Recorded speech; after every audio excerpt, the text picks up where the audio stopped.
Good afternoon. Okay, Suchitra, good afternoon.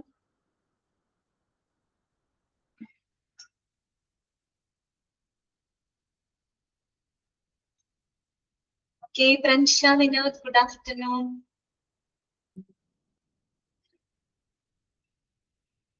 Okay, എല്ലാവരും ഫുഡൊക്കെ കഴിച്ചോ? ഊണൊക്കെ കഴിച്ചോ? എല്ലാവരും കഴിച്ചു. ഓക്കെ. Nimya, good afternoon. എങ്ങനെയുണ്ട് മഴയൊക്കെ? എങ്ങനെയുണ്ട് അവിടെ? കൂടുതലാണോ മഴ? മഴയുണ്ടല്ലേ? 2-3 ദിവസം നല്ല വെയിലായിരുന്നു. ഇനിയിപ്പോ വെയിലൊക്കെ പോയി ഇന്നിപ്പോ ഇവിടെ നല്ല മഴയാണ്.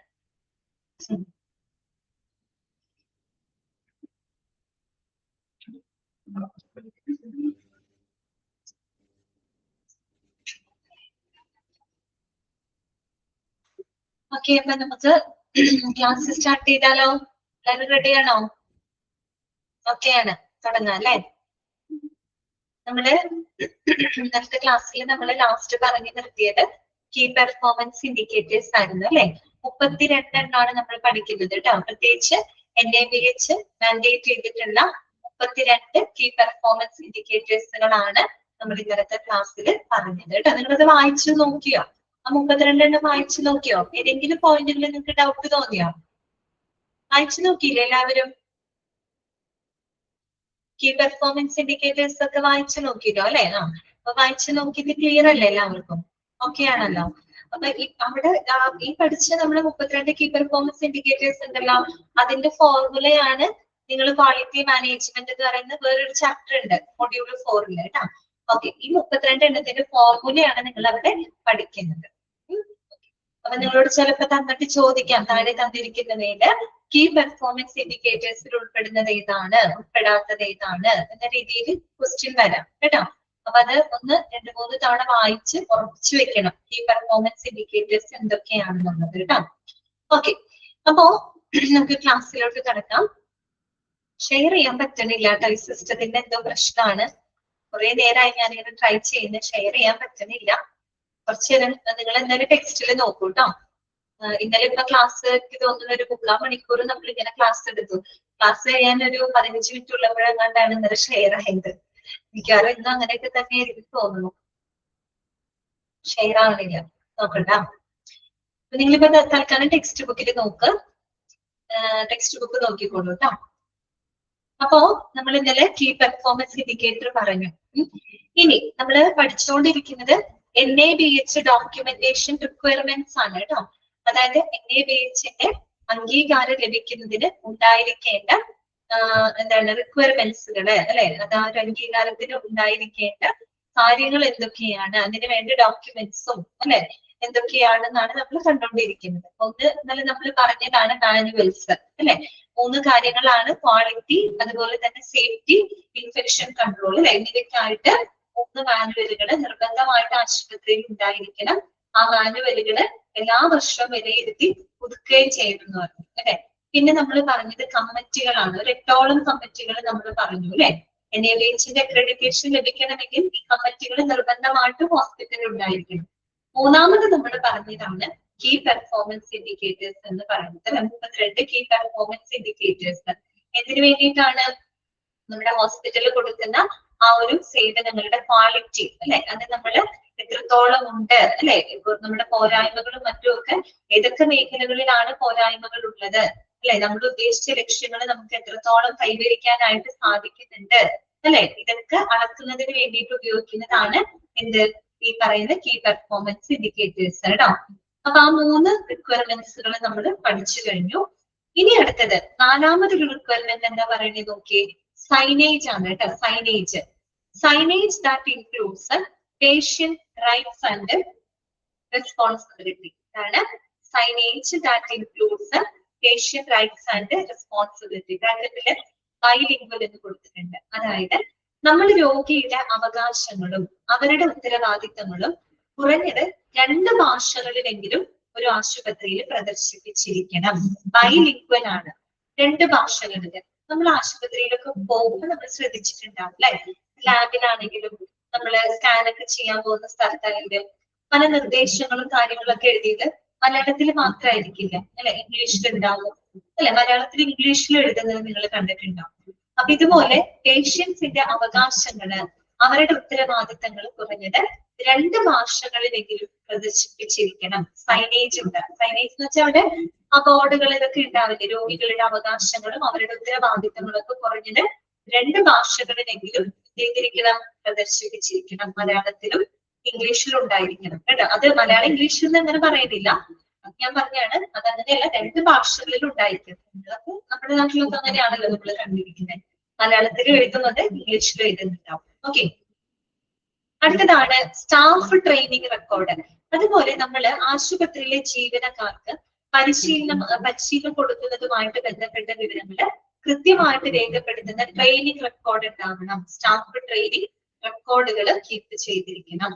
ഓക്കെ, ദെൻ അതുപോലെ തന്നെ സ്റ്റാഫ് ഇമ്മ്യൂണൈസേഷൻ, നമ്മൾ ആശുപത്രി ജീവനക്കാർക്ക് കൃത്യമായിട്ട് പ്രതിരോധ കുത്തിവയ്പ്പുകളൊക്കെ അവർ എടുക്കുന്നതുമായിട്ട് ബന്ധപ്പെട്ട വിവരങ്ങളാണ് സ്റ്റാഫ് ഇമ്മ്യൂണൈസേഷനകത്ത്. നിർബന്ധമായിട്ടും സ്റ്റാഫ് ഇമ്മ്യൂണൈസേഷൻ ഉണ്ടായിരിക്കണം. ആശുപത്രിയിലെ ജീവനക്കാരാണ്, രോഗികളെ സെർവ് ചെയ്യുന്ന ആളുകളാണ്. അപ്പൊ അവര് കൃത്യമായിട്ട് എന്താണ് പ്രതിരോധ കുത്തിവയ്പ്പുകളും കാര്യങ്ങളും എടുത്തിരിക്കണം. പിന്നെ വരുന്നത് സ്റ്റാറ്റ്യൂട്ടറി റിക്വയർമെന്റ് ആണ്. അതായത് ആശുപത്രികൾ നിർബന്ധമായിട്ടും പാലിക്കേണ്ട നിയമങ്ങള് അല്ലെ, ആ നിയമങ്ങളും മറ്റ് റെഗുലേഷൻസുകളും ഒക്കെ ഉണ്ടായിരിക്കണം. അതാണ് സ്റ്റാറ്റ്യൂട്ടറി റിക്വയർമെന്റ്. ഒരു ആശുപത്രിക്ക് പ്രവർത്തിക്കണമെങ്കിൽ ഒരു ആശുപത്രി നിർബന്ധമായിട്ടും പാലിക്കേണ്ട ചില നിയമങ്ങളുണ്ട് അല്ലെ, റൂൾസ് ആൻഡ് റെഗുലേഷൻ. ഇപ്പൊ നമുക്കറിയാം ബയോമെഡിക്കൽ വേസ്റ്റ് മാനേജ്മെന്റ് റൂൾസ്, അത് ഒബേ ചെയ്യണം. അതുപോലെ തന്നെ റേഡിയേഷൻ റെഗുലേഷൻസുകൾ, ARBയുടെ അല്ലെ, അതുപോലെ ബ്ലഡ് ബാങ്ക് സ്റ്റോറേജ് ലൈസൻസ്, ഇതൊക്കെ എന്താണ് ഒരു ആശുപത്രി നിർബന്ധമായിട്ടും പാലിക്കേണ്ട ചില നിയമപരമായിട്ടുള്ള ചില റിക്വയർമെന്റ്സുകളാണ് അല്ലെ. അതെ, പിന്നെ വരുന്നത് അടുത്തൊരു ഇമ്പോർട്ടന്റ് ആണ്, hospital wide internal audit to be managed once in 6 months കേട്ടോ. ആ 6 months എന്നുള്ളത് അണ്ടർലൈൻ ചെയ്യും. അതായത് നമ്മളൊരു ഹോസ്പിറ്റലില് ഒരു ആഭ്യന്തര ഓഡിറ്റ് നടത്തണം. അത് 6 മാസത്തിൽ ഒരിക്കല് എന്തായാലും ഒരു ഹോസ്പിറ്റലിൽ എന്ത് നടത്തിയിരിക്കണം, ഇന്റേണൽ ഓഡിറ്റ് നടത്തിയിരിക്കണം. Hospital wide internal audit to be managed once in 6 months. 6 മാസത്തിൽ ഒരിക്കല് ഹോസ്പിറ്റലിൽ എന്ത് നടത്തിയിരിക്കണം, ഇന്റേണൽ ഓഡിറ്റ് നിർബന്ധമായിട്ടും നടത്തിയിരിക്കണം. അതുപോലെ അടുത്ത റിക്വയർമെന്റ് എന്താണ് പറയുന്നത്, 2 quality improvement projects in year. 2 quality 2 ആണ് കേട്ടോ, നോട്ട് ചെയ്ത് വെക്കണം. അതായത് ഒരു വർഷത്തില് 2 ക്വാളിറ്റി ഇംപ്രൂവ്മെന്റ് അല്ലെ, ക്വാളിറ്റി ഇംപ്രൂവ്മെന്റ് പ്രോജക്റ്റുകൾ ഹോസ്പിറ്റലിൽ നടപ്പിലാക്കിയിരിക്കണം. ഒരു വർഷത്തില് 2 എണ്ണെങ്കിലും കുറഞ്ഞത് വേണമെന്നാണ് പറഞ്ഞത്. അതായത് ആ ഒരു ഗുണനിലവാരമൊക്കെ മെച്ചപ്പെടുത്തുന്നതുമായി ബന്ധപ്പെട്ട് 2 ഏതെങ്കിലും പ്രോജക്റ്റുകൾ, പദ്ധതികൾ ഒരു വർഷം നിർബന്ധമായിട്ടും നടപ്പിലാക്കിയിരിക്കണം. 10ാമത്തെ കാര്യം ഇതാണ്, incident report management which consist of identification, reporting, reviewing and action on incidence. അതുപോലെ തന്നെ നമ്മൾ ആശുപത്രിയിൽ എന്തെങ്കിലും അനിഷ്ട സംഭവങ്ങളൊക്കെ ഉണ്ടാകുന്നുണ്ടെങ്കിൽ അതിന് കൃത്യമായിട്ടുള്ള റിപ്പോർട്ടുകൾ തയ്യാറാക്കുക എന്നുള്ളതാണ്. അങ്ങനെയുള്ള അനിഷ്ട സംഭവങ്ങളൊക്കെ എന്തെങ്കിലും അതൊരു ചികിത്സാ സംബന്ധമായിട്ടാവാം, അല്ലാതെയും ആവാം അല്ലെ. അപ്പൊ ഹോസ്പിറ്റലിൽ എന്തെങ്കിലും തരത്തിൽ അനിഷ്ട സംഭവങ്ങൾ ഉണ്ടായിട്ടുണ്ടെങ്കിൽ അത് കൃത്യമായിട്ട് ഐഡന്റിഫൈ ചെയ്യാം, അത് റിപ്പോർട്ട് ചെയ്യാം, അത് റിവ്യൂ ചെയ്യാം. ഓക്കെ, അത്തരം കാര്യങ്ങളൊക്കെ കൃത്യമായിട്ട് മാനേജ് ചെയ്യാം. This could consist of A near miss, sentinel event or adverse events കേട്ടോ. നമ്മൾ പറഞ്ഞല്ലോ ഇൻസിഡൻസ് എന്ന് പറഞ്ഞു. എന്താണ് ഇവിടെ ഇൻസിഡൻസ് എന്ന് ഉദ്ദേശിക്കുന്നത്? അനിഷ്ട സംഭവങ്ങളാണ്. അതെന്ന് പറഞ്ഞാൽ എന്തൊക്കെയാവാം? നിയർ മിസ് ആവാം. അതൊക്കെ ഇനി അടുത്ത് പഠിക്കുന്നുണ്ട്. എന്താണ് ഈ നിയർ മിസ് എന്ന് പറഞ്ഞു കഴിഞ്ഞാല്? അപകട സാധ്യതയോ അല്ലെങ്കിൽ പിഴവുകളോ സംഭവിക്കാൻ, അപകടങ്ങളോ പിഴവുകളോ സംഭവിക്കാൻ സാധ്യതയുള്ള സാഹചര്യങ്ങളായിരുന്നു. പക്ഷെ ഭാഗ്യവശാല് അത് സംഭവിച്ചില്ല. നമ്മൾ പറയില്ലേ തലനാരിഴയ്ക്കൊക്കെ രക്ഷപ്പെട്ടു എന്ന് പറയില്ലേ? ഗുരുതരമായിട്ടുള്ള അപകടങ്ങൾക്ക്, വീഴ്ചകൾക്കൊക്കെ കാരണമായേക്കാവുന്ന അപ്രതീക്ഷിതമായ സംഭവങ്ങളാണ്. ഭാഗ്യവശാൽ അത് എന്താണ് നടന്നില്ല, അതങ്ങനെ രക്ഷപ്പെട്ടു പോകുന്ന സാഹചര്യം. അതാണ് നിയർ മിസ് കേസ് കേട്ടോ. അതുപോലെ സെന്റിനൽ ഇവന്റ് ഇതുപോലെ തന്നെയാണ്.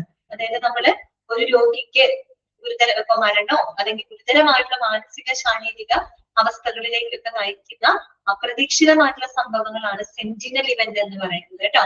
അഡ്വേഴ്സ് ഇവന്റ്സ് ഇതുപോലെ തന്നെ പ്രതികൂലമായിട്ട് വരുന്ന ചില സംഭവങ്ങൾ, അതിപ്പോ ചികിത്സയെ സംബന്ധിച്ചാവാം, അല്ലാതെയൊക്കെ വരാം അല്ലെ.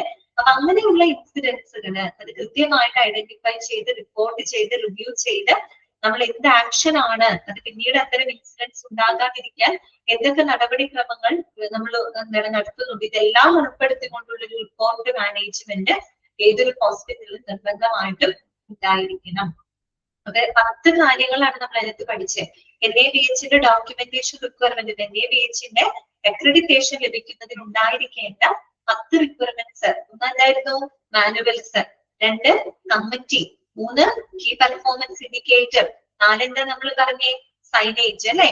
അതെ, പേഷ്യന്റ് റൈറ്റ്സ് ആൻഡ് റെസ്പോൺസിബിലിറ്റി കുറഞ്ഞത് 2 ഭാഷകളിലെങ്കിലും അല്ലെ പ്രദർശിപ്പിച്ചിരിക്കണം. പിന്നെ staff training record, staff immunisation, statutory requirement, അതുപോലെ ഇന്റേണൽ ഓഡിറ്റ് 6 മാസത്തിൽ ഒരിക്കലും നടത്തിയിരിക്കണം. 1 വർഷത്തിൽ 2 ക്വാളിറ്റി ഇംപ്രൂവ്മെന്റ് പ്രോജക്റ്റുകൾ കണ്ടക്ട് ചെയ്തിരിക്കണം. അതുപോലെ ഇൻസിഡന്റ് റിപ്പോർട്ട് മാനേജ്മെന്റ്. ഓക്കെ, ഇത്രയുമാണ് NABH ഡോക്യുമെന്റേഷൻ റിക്വയർമെന്റ്സിനകത്ത് വരുന്നത്. ക്ലിയർ ആയോ? പറഞ്ഞ കാര്യങ്ങളൊക്കെ ഓക്കെയാണോ നിങ്ങൾക്ക്? ഓക്കെ, ഇനി ശരിക്കും പറഞ്ഞാൽ ഈ ചാപ്റ്ററിന്റെ മെയിൻ ഭാഗങ്ങളൊക്കെ കഴിഞ്ഞു കേട്ടോ. മെയിൻ ആയിട്ടുള്ള കാര്യങ്ങൾ കഴിഞ്ഞു, നമ്മൾ പഠിച്ചു കഴിഞ്ഞു. അതായത് ഇത്രയും വരെയാണ് നമുക്ക് പഠിക്കാനുള്ളത്. ഇനി നമ്മൾ പറയുന്ന ഭാഗങ്ങൾ എന്ന് പറഞ്ഞു കഴിഞ്ഞാല് നമ്മൾ കുറച്ച് നേരത്തെ 32 KPI അല്ലെ, ഈ പെർഫോമൻസ് ഇൻഡിക്കേറ്റേഴ്സ് നമ്മൾ പഠിച്ചില്ലേ? അതിന് നമ്മൾ ഓരോ ഡിപ്പാർട്ട്മെന്റുകളുമായിട്ട് ബന്ധപ്പെട്ട കീ പെർഫോമൻസ് ഇൻഡിക്കേറ്റേഴ്സുകൾ ഏതൊക്കെയാണ് എന്ന് നമ്മൾ എന്ത് ചെയ്യാണ്? നമ്മൾ കാറ്റഗറൈസ് ചെയ്ത് പഠിക്കുകയാണ്. അപ്പൊ അത് പുതിയതായിട്ടൊന്നും പറയാനൊന്നുമില്ല. അവിടെ പഠിച്ച അതേ കീ പെർഫോമൻസ് ഇൻഡിക്കേറ്റേഴ്സ് ആണ് നമ്മൾ അതൊരു ഡിപ്പാർട്ട്മെന്റ് വൈസ് ആയിട്ട് പറയുന്നത്. ഓരോ ഡിപ്പാർട്ട്മെന്റുകളുമായിട്ട് ബന്ധപ്പെട്ട് വരുന്ന കീ പെർഫോമൻസ് ഇൻഡിക്കേറ്റേഴ്സ് ഏതൊക്കെയാണ്. അപ്പോ ചില കീ പെർഫോമൻസ് ഇൻഡിക്കേറ്ററുകള് 2, 3 ഡിപ്പാർട്ട്മെന്റുകളുമായിട്ട് റിലേറ്റഡ് ആണ് അല്ലെ. ചിലതൊക്കെ കോമൺ ആയിട്ട് എല്ലാ ഡിപ്പാർട്ട്മെന്റുകളിലും വരുന്ന കീ പെർഫോമൻസ് ഇൻഡിക്കേറ്റേഴ്സ് ഉണ്ട്. അപ്പൊ ഓൾറെഡി നമ്മൾ അത് പഠിച്ചു കഴിഞ്ഞതാണ്. ആകെ 1, 2 മാത്രമാണ് നമ്മൾ അതിൽ പറയാത്ത ചിലത് എക്സ്ട്രാ എടുത്ത് പറയുന്നത്. അത് മാത്രം നിങ്ങൾ നോട്ട് ചെയ്താൽ മതി. ബാക്കി എല്ലാ കീ പെർഫോമൻസ് ഇൻഡിക്കേറ്റർ നമ്മൾ പഠിച്ചതാണ്. നമുക്ക് പിന്നെ ഒരു ഡിപ്പാർട്ട്മെന്റുമായിട്ട് ബന്ധപ്പെട്ട് വരുന്നത് ഏതൊക്കെയാണ് എന്ന് നമ്മൾ ജസ്റ്റ് ഒന്ന് കാറ്റഗറൈസ് ചെയ്ത് പറയുന്നു. അത്രയാണ് ഇനി ഉള്ള ഭാഗത്ത് വരുന്നത് കേട്ടോ. ഓക്കെ, പറയട്ടെ അപ്പൊ? ഓക്കെ അല്ലേ? ഓക്കെ, അപ്പൊ നമുക്ക് ഇതിലേക്ക് നോക്കാം. അതിന് മുമ്പ് ഒരു കാര്യം നമുക്ക് നോക്കണം. എന്താണ് quality indicators? What is mean by quality indicators? Okay, quality indicators are otherwise called key performance indicators. Underline ചെയ്യാട്ടോ. 2 രീതിയിലും ചോദിക്കാം. കീ പെർഫോമൻസ് ഇൻഡിക്കേറ്റേഴ്സിന് തന്നെയാണ് നമ്മൾ എന്ത് പറയുന്നത്? ക്വാളിറ്റി ഇൻഡിക്കേറ്റേഴ്സ് എന്ന് പറയുന്നത്. ഓക്കെ, ഇനി what is mean by quality? എന്താണ് ക്വാളിറ്റി? അത് നമ്മൾ ഈ ചാപ്റ്ററിന്റെ തുടക്കം തന്നെ ക്വാളിറ്റി എന്താന്ന് പറഞ്ഞിട്ടാണ് ചാപ്റ്റർ തുടങ്ങിയത് അല്ലെ. എന്താണ് quality? Quality refers to the degree of adherence to pre-established criteria or standards. നമ്മൾ പറഞ്ഞു ഒരു ഗുണം അല്ലെങ്കിൽ ഗുണനിലവാരം. ക്വാളിറ്റി എന്ന് പറഞ്ഞാൽ എന്താണ്? ഒരു സർവീസ് അല്ലെങ്കിൽ ഒരു പ്രോഡക്റ്റ് അത് മുൻകൂട്ടി നിശ്ചയിച്ചിട്ടുള്ള മാനദണ്ഡങ്ങൾ എത്രത്തോളം പാലിക്കുന്നുണ്ട് എന്നതിന്റെ വ്യാപ്തിയാണ് എന്ത്? ക്വാളിറ്റി എന്ന് പറയുന്നത് അല്ലെ. ഒരു പ്രോഡക്റ്റ് ആവാം അല്ലെങ്കിൽ ഒരു സർവീസ് ആവാം അല്ലെ. അത് എന്താണ്? ആളുകളെ തൃപ്തമാക്കുന്ന രീതിയിൽ അത് പാലിക്കേണ്ട ചില സ്റ്റാൻഡേർഡുകൾ ഉണ്ട് അല്ലെ. ആ സ്റ്റാൻഡേർഡുകൾ അത് എത്രത്തോളം പാലിക്കുന്നുണ്ട് എന്നതിന്റെ അളവ് അല്ലെങ്കിൽ വ്യാപ്തി, അതാണ് എന്ത്? അതിന്റെ ക്വാളിറ്റി എന്നതുകൊണ്ട് ഉദ്ദേശിക്കുന്നത്.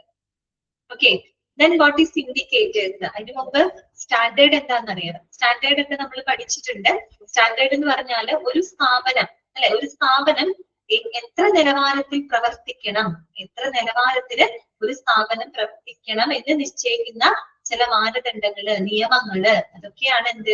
സ്റ്റാൻഡേർഡ് എന്ന് പറയുന്നത് കേട്ടോ. സ്റ്റാൻഡേർഡ് മീൻസ് അതാണ്, അല്ലെങ്കിൽ നമ്മുടെ ലക്ഷ്യങ്ങളാണ് ഒരു തരത്തിൽ പറഞ്ഞു കഴിഞ്ഞാൽ കേട്ടോ.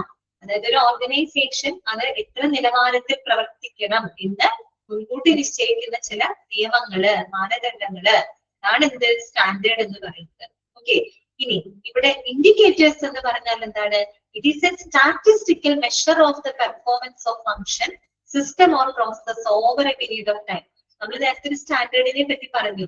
ആ സ്റ്റാൻഡേർഡ് കൃത്യമായിട്ട് പാലിക്കുന്നുണ്ടോ ഇല്ലയോ എന്ന് അളന്ന് തിട്ടപ്പെടുത്താൻ വേണ്ടി, ചുരുക്കി പറഞ്ഞു കഴിഞ്ഞാല് ഒരു സ്ഥാപനത്തിന്റെ പെർഫോമൻസ് ആണ് അല്ലെ. അത് അളന്ന് തിട്ടപ്പെടുത്തുന്നതിന് വേണ്ടി ഉപയോഗിക്കുന്ന സൂചകങ്ങളാണ് ഇൻഡിക്കേറ്റേഴ്സ് എന്ന് പറയുന്നത്. ജസ്റ്റ് അതൊന്ന് അണ്ടർലൈൻ ചെയ്തോട്ടെ. എന്താണ് ഇൻഡിക്കേറ്റേഴ്സ് എന്ന് പറയുന്നത്? It is A statistical measure of the performance of function, system or processor over A period of time കേട്ടോ. ഓക്കെ, അതായത് ഒരു സ്ഥാപനത്തിന്റെ പെർഫോമൻസ് അല്ലെ, ആ ഒരു നമ്മൾ പറഞ്ഞ സ്റ്റാൻഡേർഡ് അത് കൃത്യമായിട്ട് പാലിക്കുന്നുണ്ടോ ഇല്ലയോ എന്നൊക്കെ അളന്ന് തിട്ടപ്പെടുത്താൻ നമ്മൾ ഉപയോഗിക്കുന്ന ഒരു എന്താ പറയാ മെഷർമെന്റ് ആണ് ഇൻഡിക്കേറ്റേഴ്സ് എന്ന് പറയുന്നത് കേട്ടോ. ഓക്കെ, അപ്പൊ ഇവിടെ പഠിക്കേണ്ടത് ക്വാളിറ്റി ഇൻഡിക്കേറ്റേഴ്സിന് പറയുന്ന മറ്റൊരു പേരാണ് എന്ത്, കീ പെർഫോമൻസ് ഇൻഡിക്കേറ്റേഴ്സ്. ഓക്കെ ആണോ? ക്ലിയർ ആയോ? ഇത്രയും കാര്യങ്ങളൊക്കെ നിങ്ങൾക്ക് മനസ്സിലായോ? ഓക്കെ, ഇനി നമ്മൾ പറഞ്ഞത് ഓരോ ഡിപ്പാർട്ട്മെന്റ് വൈസ് ആയിട്ട് നമ്മൾ നോക്കുകയാണ്. Quality indicators for KPD different hospital department, വിവിധ ഡിപ്പാർട്ട്മെന്റുകളുമായിട്ട് ബന്ധപ്പെട്ട് വരുന്ന കീ പെർഫോമൻസ് ഇൻഡിക്കേറ്റേഴ്സ് ഏതൊക്കെ നമ്മൾ കുറെ ഡിപ്പാർട്ട്മെന്റുകളുടെ നോക്കുന്നുണ്ട് കേട്ടോ.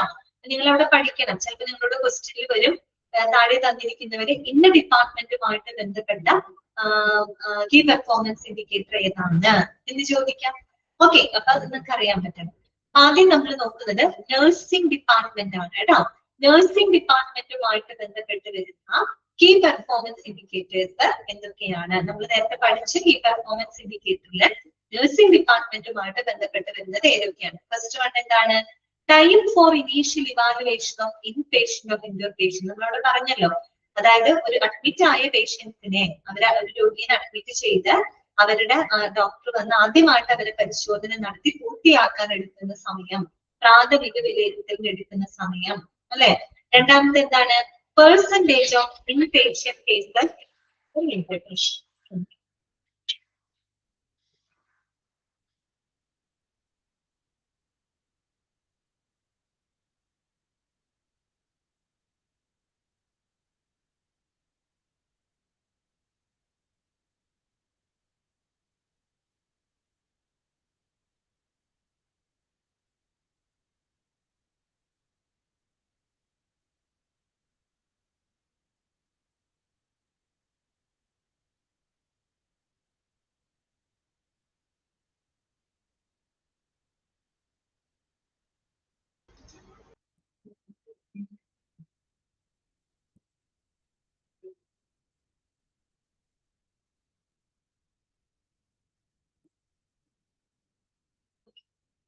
സോറി, ഒരു കോള് വന്നതാണ്, അതുകൊണ്ടാണ് കേട്ടോ.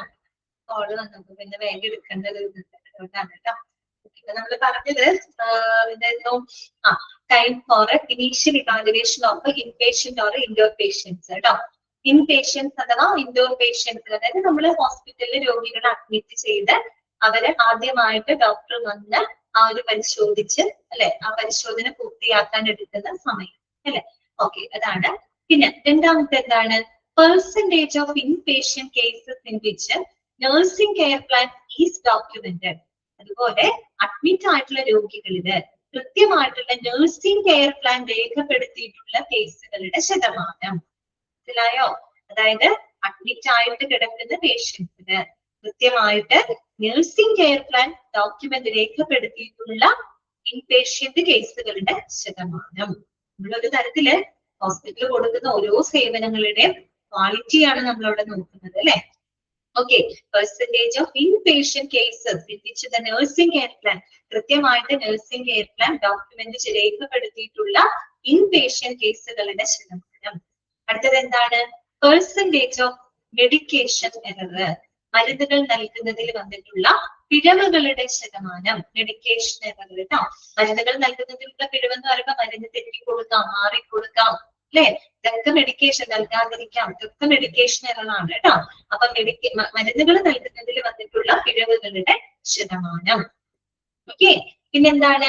Number of sentinel events reported gathered and examined within the defined time frame. അത് നമ്മൾ അവിടെ പറയാത്തൊരു കീ പെർഫോമൻസ് ഇൻഡിക്കേറ്റർ ആണ്, അവിടെ പറയാത്ത ഒരെണ്ണമാണ്. അതുകൊണ്ട് ഇത് പ്രത്യേകം ശ്രദ്ധിക്കാം. Number of sentinel events reported gathered and examined within the defined time frame. ഒരു നിശ്ചിത സമയത്തില് ഈ പറയുന്ന റിപ്പോർട്ട് ചെയ്യപ്പെട്ടിട്ടുള്ള അല്ലെ, നമ്മൾ റിപ്പോർട്ട് ശേഖരിച്ചിട്ടുള്ള സെന്റിനൽ ഇവന്റുകളുടെ ശതമാനം. അപ്പോ അടുത്ത ചോദ്യം അതാണ്, വാട്ട് ഈസ് സെന്റിനൽ ഇവന്റ്? എന്താണ് സെന്റിനൽ ഇവന്റ്? അതൊന്ന് അണ്ടർലൈൻ ചെയ്ത് വെച്ചേ. ഡയറക്റ്റ് ചോദിക്കാവുന്ന ഒരു ക്വസ്റ്റ്യൻ ആണ്. What is mean by sentinel event? Underline ചെയ്യാം. A sentinel event is defined as any unanticipated event in a health care setting that results in death or serious physical or psychological injury to a patient or patients. Practically പറയുന്നുണ്ട് not connected with the natural course of the patient illness. അതായത് എന്താണ് sentinel event എന്ന് പറഞ്ഞു കഴിഞ്ഞാല്, അതായത് ഉദ്ദേശിക്കുന്നത് ഒരു രോഗിയുടെ മരണത്തിനോ അല്ലെങ്കിൽ ഗുരുതരമായിട്ടുള്ള അപകടത്തിനോ ഗുരുതരമായിട്ടുള്ള മാനസിക ശാരീരിക പ്രശ്നങ്ങളിലേക്ക് നയിക്കുന്ന അപ്രതീക്ഷിതമായിട്ടുള്ള സംഭവങ്ങളെയാണ് നമ്മൾ സെന്റിനൽ ഇവന്റ് എന്ന് പറയുന്നത് കേട്ടോ. ഇറ്റ് ഈസ് എൻ അൺആന്റിസിപ്പേറ്റഡ് ഇവന്റ് ആണ്, വെച്ചാൽ അപ്രതീക്ഷിതമായിട്ട് വരുന്ന കാര്യമാണ്. ഓക്കെ, ചിലപ്പോൾ അതൊരു രോഗിയുടെ മരണത്തിനോ അല്ലെങ്കിൽ ഗുരുതരമായിട്ടുള്ള മാനസിക ശാരീരികമായിട്ടുള്ള പരിക്കുകൾക്കൊക്കെ കാരണമായേക്കാവുന്ന അപ്രതീക്ഷിതമായിട്ടുള്ള സംഭവങ്ങളെയാണ് നമ്മൾ സെന്റിനൽ ഇവന്റ് എന്ന് പറയുന്നത്. പിന്നെ മാത്രമല്ല, not connected with natural course of the patient illness. അതായത് ഒരു രോഗിയുടെ അവരുടെ യഥാർത്ഥ അസുഖവുമായിട്ട് ബന്ധപ്പെട്ട് വരുന്നതല്ല കേട്ടോ, അതിനോടനുബന്ധിച്ച് വരുന്നതല്ല, അതല്ലാതെ വരുന്ന അപ്രതീക്ഷിത സംഭവങ്ങള്. ഇപ്പൊ എന്തെങ്കിലും നെഞ്ചുവേദനയായിട്ട് ഹോസ്പിറ്റലിൽ അഡ്മിറ്റ് ആയിട്ടുള്ള പേഷ്യന്റ്, പക്ഷെ എന്താണ് അവിടെ ബാത്റൂമിന് വഴിക്ക് വീഴാണ്, ഈ ഒരു പേഷ്യന്റ് വഴിക്ക് വീഴ അയാളുടെ തലയ്ക്ക് മുറിവ് പറ്റുകയാണ് അല്ലെ. അപ്പൊ അത് നെഞ്ചുവേദന മൂലം വന്നതല്ലല്ലോ, നെഞ്ചുവേദനയായിട്ട് അഡ്മിറ്റ് ആയ പേഷ്യന്റ് ആയിരുന്നു, പക്ഷെ അദ്ദേഹം എന്താണ് ഹോസ്പിറ്റലിൽ ഈ പറയുന്ന പോലെ ബാത്റൂമിൽ വഴിക്ക് വീണ് അല്ലെങ്കിൽ അവിടെ തെറ്റി വീണ് അപകടം വരുന്ന അവസ്ഥ വരികയാണ് അല്ലെ. അതാണ് അങ്ങനെ ഒന്ന് ചിന്തിച്ചാൽ മതി. അതാണ് അവരുടെ ആ ഒരു യഥാർത്ഥ രോഗവുമായിട്ട് ബന്ധപ്പെട്ടല്ല, അല്ലാതെ അപ്രതീക്ഷിതമായിട്ട് ചിലപ്പോൾ അവരുടെ മരണത്തിനോ അല്ലെങ്കിൽ ഗുരുതരമായിട്ടുള്ള ശാരീരിക മാനസിക പ്രശ്നങ്ങളിലോട്ട് നയിക്കുന്ന അപ്രതീക്ഷിതമായിട്ടുള്ള സംഭവങ്ങളെ നമുക്ക് എന്ത് വിളിക്കാം, സെന്റിനൽ ഇവന്റ്സ്. അത്തരത്തില് ആശുപത്രിയിൽ നമ്മൾ റിപ്പോർട്ട് ചെയ്തിട്ടുള്ള, ഗ്യാദർ ചെയ്തിട്ടുള്ള, എക്സാമിൻ ചെയ്തിട്ടുള്ള ആകെ സെന്റിനൽ ഇവന്റ്സുകളുടെ എണ്ണം. ഓക്കെ, അത് ഒരു ഇൻഡിക്കേറ്റർ ആണ്. പിന്നെ വരുന്നത് percentage of near misses. Near misses കേസുകളുടെ ശതമാനം കേട്ടോ, പെർസെന്റേജ് ഓഫ് നിയർ മിസ്സസ് ആണ് കേട്ടോ. നിയർ മിസ്സസ് കേസുകളുടെ ശതമാനമാണ്. അപ്പൊ എന്താണ് നിയർ മിസ് എന്ന് പറഞ്ഞു കഴിഞ്ഞാൽ അതോടെ കൊടുത്തിട്ടുണ്ട്. Might have happen but not happen. Might have happen but not happen. Near miss എന്ന് പറയുമ്പോൾ ഇതുപോലെ തന്നെയാണ്, അപകട സാധ്യതയുള്ള ഒരു സാഹചര്യം ഉണ്ടായിരുന്നു, പക്ഷെ ഭാഗ്യത്തിന് സംഭവിച്ചില്ല എന്ന് നമ്മൾ പറയില്ലേ, തലനാടിക്ക് രക്ഷപ്പെടുക എന്നൊക്കെ നമ്മൾ പറയില്ലേ, അതാണ് നിയർ മിസ് എന്ന് പറയുന്നത്. അത്തരത്തിലുള്ള നിയർ മിസ്സസ് കേസുകൾ കേട്ടോ, അതിന്റെ ശതമാനം. പിന്നെ വരുന്നത് proper hand overs during shift change per patient per shift. അത് ഇന്നലെ പറഞ്ഞതാണ്, ഡോക്ടേഴ്സിന് നഴ്സസിന് പ്രത്യേകമായിട്ടുണ്ട്. നമ്മൾ ഷിഫ്റ്റ്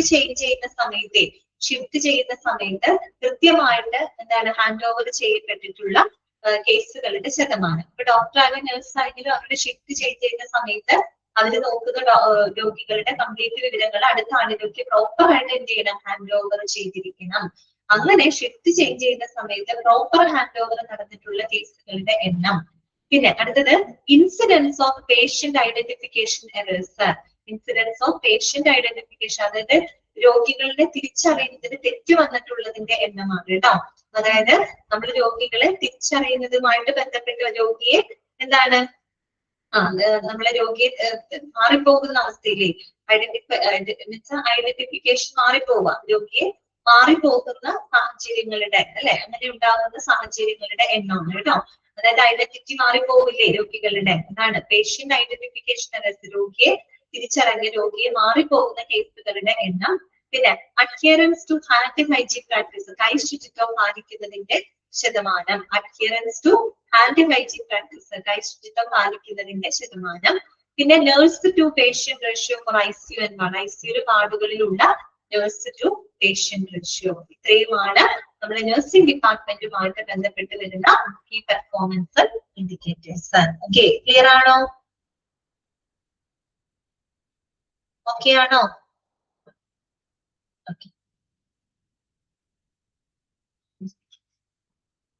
നെക്സ്റ്റ് വരുന്നതാണ് ഇൻഫെക്ഷൻ കൺട്രോൾ കേട്ടോ. ഇൻഫെക്ഷൻ കൺട്രോളുമായിട്ട് ബന്ധപ്പെട്ട് വരുന്ന, ഇൻഫെക്ഷൻ കൺട്രോൾ ഡിപ്പാർട്ട്മെന്റുമായിട്ട് ബന്ധപ്പെട്ട് വരുന്ന ഇൻഡിക്കേറ്റേഴ്സ് എന്തൊക്കെയാണ്, അതാണ് നമ്മൾ ഇനി നെക്സ്റ്റ് പഠിക്കുന്നത് കേട്ടോ. ബ്രാക്കറ്റിൽ ICN നേഴ്സ്, ICN എന്ന് പറയുന്നത് ഇൻഫെക്ഷൻ കൺട്രോൾ നേഴ്സ് എന്നാണ് കേട്ടോ. ഇൻഫെക്ഷൻ കൺട്രോൾ നേഴ്സ് എന്നാണ്. അപ്പൊ ഇൻഫെക്ഷൻ കൺട്രോളുമായിട്ട് ബന്ധപ്പെട്ട് വരുന്ന കീ പെർഫോമൻസ് ഇൻഡിക്കേറ്റേഴ്സ് എന്തൊക്കെയാണ്? First one IPD, incidents of blood body fluid exposure. IPD, incidents of blood body fluid exposure. എന്താണ് IPD? ഇൻപേഷ്യന്റ് ഡിപ്പാർട്ട്മെന്റ് ആണെന്ന് അറിയാലോ. അതായത് ഇൻപേഷ്യന്റ് ഡിപ്പാർട്ട്മെന്റിലെ ജീവനക്കാര്, അവരില് ഇൻപേഷ്യന്റ് ഡിപ്പാർട്ട്മെന്റിലെ ജീവനക്കാരില് ഈ പറയുന്ന നമ്മള് ബോഡി ഫ്ലൂയിഡ് ബോഡി ഫ്ലൂയിഡ് സമ്പർക്കം മൂലം അല്ലെ, ബോഡി ഫ്ലൂയിഡ് സമ്പർക്കം വരുന്ന കേസുകളുടെ നിരക്കാണ് കേട്ടോ. അതായത് ബോഡി ഫ്ലൂയിഡുമായിട്ട് സമ്പർക്കത്തിൽ വരാൻ ഇടയാകുന്ന സാഹചര്യങ്ങളുടെ നിരക്കാണ് കേട്ടോ. പ്രത്യേകിച്ച് ഏത് ഡിപ്പാർട്ട്മെന്റ് ആണ്? ഇൻപേഷ്യന്റ് ഡിപ്പാർട്ട്മെന്റ് കേട്ടോ. അപ്പൊ ഇൻപേഷ്യന്റ് ഡിപ്പാർട്ട്മെന്റിലെ ജീവനക്കാർക്ക് ഈ പറയുന്ന ബ്ലഡ് ബോഡി ഫ്ലൂയിഡ്സ്, ബ്ലഡ് പോലുള്ള ബോഡി ഫ്ലൂയിഡ്സിന്റെ ആ ഒരു സമ്പർക്കം മൂലം ഇൻഫെക്ഷൻ ഉണ്ടാകാൻ ഉള്ള സാഹചര്യങ്ങളുടെ എണ്ണം കേട്ടോ. ഓക്കെ, സമ്പർക്കത്തിൽ വരാനിടയുള്ള സാഹചര്യങ്ങളുടെ എണ്ണം. മനസ്സിലായോ? ഇൻപേഷ്യന്റ് ഡിപ്പാർട്ട്മെന്റിലെ ജീവനക്കാർക്ക് ഈ ബോഡി ഫ്ലൂയിഡ്സുമായിട്ട് സമ്പർക്കത്തിൽ വരാൻ ഇടയാകുന്ന സാഹചര്യങ്ങളുടെ എണ്ണം. അതുപോലെ തന്നെ ഒ പി ഡിയിലെ പറയുന്നുണ്ട്, ഔട്ട് പേഷ്യന്റ് ഡിപ്പാർട്ട്മെന്റിലെ incidence of blood body fluid exposure. അതായത് ഔട്ട് പേഷ്യന്റ് ഡിപ്പാർട്ട്മെന്റിലെ ജീവനക്കാർക്ക് ഇതുപോലെ ബ്ലഡ് മറ്റു ബോഡി ഫ്ലൂയിഡ്സുമായിട്ട് സമ്പർക്കത്തിൽ വരാനിടയുള്ള സാഹചര്യങ്ങളുടെ നിരക്ക്. അടുത്തത് ഐ പി ഡിയുമായിട്ട് ബന്ധപ്പെട്ട് വരുന്ന incidence of needle stick injuries. Inpatient ഡിപ്പാർട്ട്മെന്റിലെ ജീവനക്കാർക്ക് ഈ പറയുന്ന പോലെ നീഡിൽ സ്റ്റിക്ക് ഇഞ്ചുറീസ് എന്താണ് വന്നിട്ടുള്ള സാഹചര്യങ്ങളുടെ എണ്ണം. അതായത് അവതരശാലൊക്കെ നമ്മൾ സൂചി കുത്തി മുറിവേൽക്കുക അല്ലെങ്കിൽ പരിക്ക് പറ്റുക അങ്ങനെ. അതും ഇൻപേഷ്യന്റ് ഡിപ്പാർട്ട്മെന്റിലെ എന്താണ് ജീവനക്കാർക്ക് ഈ പറയുന്ന നീഡിൽ സ്റ്റിക്ക് ഇഞ്ചുറീസ് വരാനിടയായ സാഹചര്യങ്ങളുടെ എണ്ണം. അപ്പൊ ഇതെന്നൊക്കെ പറയുമ്പോൾ എല്ലാം ഇൻഫെക്ഷൻ വരാൻ ചാൻസ് ഉള്ള സാഹചര്യങ്ങളാണ് അല്ലെ. ഇഞ്ചുറി മൂലം ഇൻഫെക്ഷൻ വരില്ലേ, ബ്ലഡ് ബോഡി ഫ്ലൂയിഡ് എക്സ്പോഷർ മൂലം നമുക്ക് ഇൻഫെക്ഷൻ വരും, നീഡിൽ സ്റ്റിക്ക് ഇഞ്ചുറി മൂലം ഇൻഫെക്ഷൻ വരും അല്ലെ. അതെ, ഇൻഫെക്ഷൻ വരാനുള്ള ചാൻസുകളാണ്. അതുകൊണ്ടാണ് ഇത് ഇൻഫെക്ഷൻ കൺട്രോളുമായിട്ട് ബന്ധപ്പെട്ട് വരുന്നത് കേട്ടോ. അതുപോലെ ഒ പി ഡിയുടെ തന്നെ incidents of needle stick injuries. അതായത് ഔട്ട് പേഷ്യന്റ് ഡിപ്പാർട്ട്മെന്റിലെ ജീവനക്കാർക്ക് ഇതുപോലെ തന്നെ നീഡിൽ സ്റ്റിക്ക് മൂലം ഇഞ്ചുറി വന്നിട്ടുള്ള സാഹചര്യങ്ങളുടെ എണ്ണം. അതുപോലെ ഇൻസിഡൻസ് ഓഫ് ഫാൾസ്, അതായത് ഹോസ്പിറ്റലിൽ വന്നിട്ട് ഇപ്പൊ തറയിലും മറ്റുമൊക്കെ വീണ് പോയിട്ടുള്ള രോഗികളുടെ എണ്ണമാണ് കേട്ടോ. Incidents of false. ഓക്കെ, അതായത് ഹോസ്പിറ്റലിൽ അഡ്മിറ്റ് ആയിട്ടുള്ള പേഷ്യൻസ്, ഹോസ്പിറ്റലിൽ അഡ്മിറ്റ് എന്ന് പറയുന്നില്ല, ഇൻപേഷ്യന്റ് ആവാം ഔട്ട് പേഷ്യന്റ് ആവാം, ഹോസ്പിറ്റലിൽ വരുന്ന പേഷ്യൻസിൽ വീണ് പോകുന്നതിന്റെ എണ്ണം. തറയിൽ വീഴോ, അല്ലെങ്കിൽ കാല് തെറ്റി വീഴോ, സ്റ്റെയറിൽ വീഴോ, ബെഡിൽ വീഴോ, ബാത്റൂമിൽ വീഴോ, അങ്ങനെയുള്ള വീണ കേസുകളുടെ എണ്ണം. പിന്നെന്താണ് incidents of hospital associated ulcers after admission. ബ്രാക്കറ്റിൽ പറയുന്നത് ബെഡ് സോർ പെർ 1000 പേഷ്യന്റ് ഡേയ്സ്. പറഞ്ഞല്ലോ, അഡ്മിറ്റ് ആയതിനു ശേഷം ബെഡ് സോർ അഥവാ പ്രഷർ അൾസർ ഡെവലപ്പ് ചെയ്തതിന്റെ എണ്ണം. അതുപോലെ catheter associated urinary tract infection rate. Catheter ഇട്ടിരിക്കുന്ന രോഗികളില് ഇതുപോലെ യൂറിനറി ട്രാക്ട് ഇൻഫെക്ഷൻസ് വന്നതിന്റെ നിരക്ക്. വെന്റിലേറ്റർ അസോസിയേറ്റഡ് ന്യൂമോണിയ റേറ്റ്, അതായത് വെന്റിലേറ്ററുടെ സഹായത്തോടു കൂടി ശ്വസിക്കുന്ന രോഗികളില് ന്യൂമോണിയ വന്നിട്ടുള്ള കേസുകളുടെ നിരക്ക്. പിന്നെ central line associated blood stream infection rate. അല്ല പറഞ്ഞു, സെൻട്രൽ ലൈൻ എന്ന് പറഞ്ഞാൽ എന്താണ്? ലാർജ് കത്തീറ്റർ ആണ് കേട്ടോ. അതായത് വലിയ കത്തീറ്റർ ഘടിപ്പിച്ച് അല്ലെ, വലിയ കത്തീറ്റർ നമ്മൾ പ്രത്യേകിച്ച് നമ്മുടെ ബ്ലഡ് വെസലുകളിലേക്കൊക്കെ നമ്മൾ ഇൻസേർട്ട് ചെയ്യുന്ന വലിയ കത്തീറ്ററുകളാണ്. അപ്പൊ അത് ഇൻസേർട്ട് ചെയ്ത സെൻട്രൽ ലൈൻ ഇട്ടിരിക്കുന്ന രോഗികളില് അതുമായി ബന്ധപ്പെട്ട് വന്നിട്ടുള്ള ബ്ലഡ് ഇൻഫെക്ഷൻ റേറ്റുകളുടെ ശതമാനം. സെൻട്രൽ ലൈനിൽ ഇട്ടിരിക്കുന്ന പേഷ്യൻസ് ഉണ്ടല്ലോ, അത്തരം പേഷ്യൻസിൽ രക്തത്തിൽ അണുബാധകൾ ഉണ്ടായിട്ടുള്ള കേസുകളുടെ നിരക്ക്. പിന്നെ സർജിക്കൽ സൈറ്റ് ഇൻഫെക്ഷൻ റേറ്റ്, സർജറിക്ക് ശേഷം ഇൻഫെക്ഷൻസ് വന്നിട്ടുള്ള കേസുകളുടെ നിരക്ക്. ഇതെല്ലാം എന്താണ്? ദാറ്റ് ഈസ് റിലേറ്റഡ് ടു ഇൻഫെക്ഷനുമായിട്ട് റിലേറ്റഡ് ആണ്. അതുകൊണ്ടാണ് ഇത്രയും കാര്യങ്ങൾ ഇൻഫെക്ഷൻ കൺട്രോളുമായിട്ട് ബന്ധപ്പെട്ട കീ പെർഫോമൻസ് ഇൻഡിക്കേറ്റേഴ്സ് ആണ് നമ്മൾ കണ്ടത്. ഓക്കെ ആണോ? ക്ലിയർ ആണോ? എല്ലാവർക്കും ക്ലിയർ ആണോ? ഓക്കെ ആണോ? ഓക്കെ, നിങ്ങളവിടെ ഇല്ലേ? ക്ലാസ്സിലില്ലേ? എല്ലാവരും ഉറങ്ങിപ്പോയോ? ബോറടിക്കുന്നുണ്ടോ നിങ്ങക്ക്? അങ്ങനത്തെ ഒരു ചാപ്റ്റർ അല്ല കേട്ടോ. ജസ്റ്റ് ഒന്ന് വായിച്ചു നോക്കിയത്, വായിച്ചു നോക്കി.